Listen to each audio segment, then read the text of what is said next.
Hi friends, Assalamualaikum. আপোনালোক সকলোকে এফআৰ ব্লগছলৈ স্বাগতম জনাইছো আৰু এতিয়া মই লৈ আহিছো গৰৈ মাছৰ পিটিকা ৰেচিপি। ৰেচিপিটোৰ কাৰণে মই এটা ডাঙৰ সাইজৰ গৰৈ মাছ সাফাকৈ ধুই লৈছো আৰু কেইটামান কেঁচা জলকীয়া লৈছো। এই জলকীয়াখিনি বহুত জ্বলা সেইকাৰণে মই কমকৈ লৈছো আৰু মিডিয়াম সাইজৰ দুটা পিয়াজ মিহিকৈ কাটি লৈছো। গৰৈ মাছৰ পিটিকাত পিয়াজটো অলপ খৰকৈ দিলে ভাল লাগে সেইকাৰণে মই দুটা পিয়াজ কাটি লৈছো আৰু এফালে লৈছো ধনিয়া পাত আৰু অলপমান আদা মিহিকৈ কাটি লৈছো। এতিয়া মই ৰেচিপিটো আৰম্ভ কৰো। গেছত মই কেৰাহীখন বহাই তেল দি দিছো। তেলটো গৰম হৈ গল।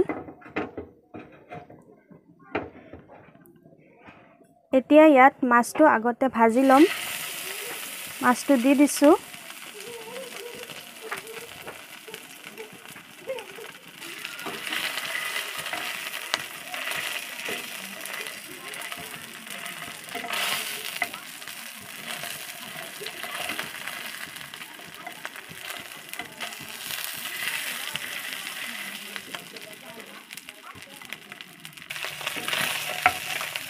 মাছখন ভালকৈ ভাজি লম।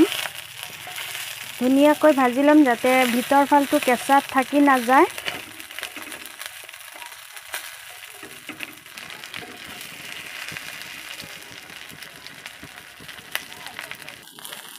মাছটো ভাজি হৈ গৈছে।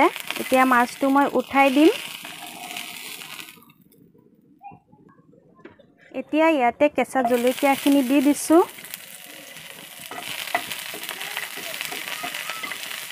কেঁচা জলকীয়াখিনি অলপ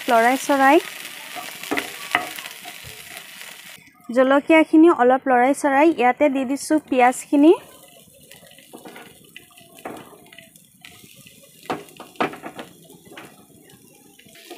এতিয়া এইখিনি একেলগে ভাজিম।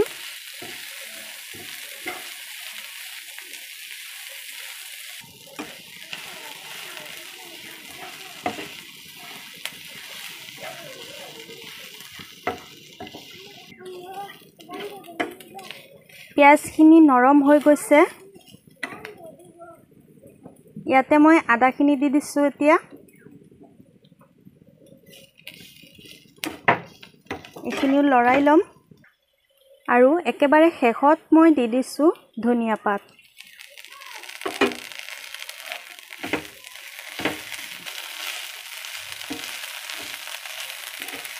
ধনিয়া পাতখিনি দি 2-3 ছেকেণ্ড লৰাই নমাই দিব। গেছটো মই বন্ধ কৰি দিছো। এতিয়া খালি লৰাই থাকিলেই হৈ যাব।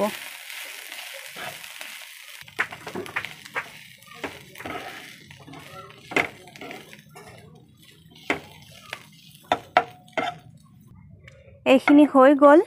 এতিয়া মই মাছৰ কাঁইটখিনি উলিয়াই লম।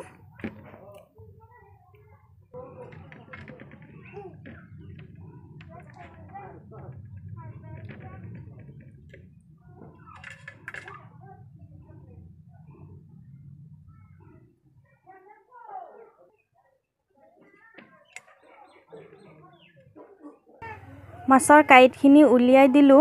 এতিয়া জলকীয়া পিয়াজখিনি দি দিম।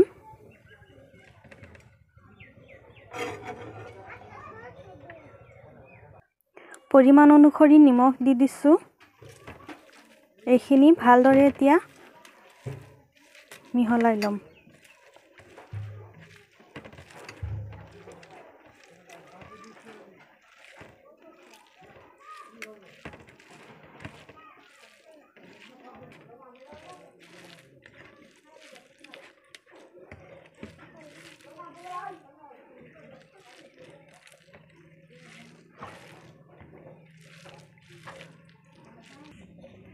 ফ্ৰেণ্ডছ, এয়া মোৰ মাছৰ পিটিকাটো হৈ গ'ল।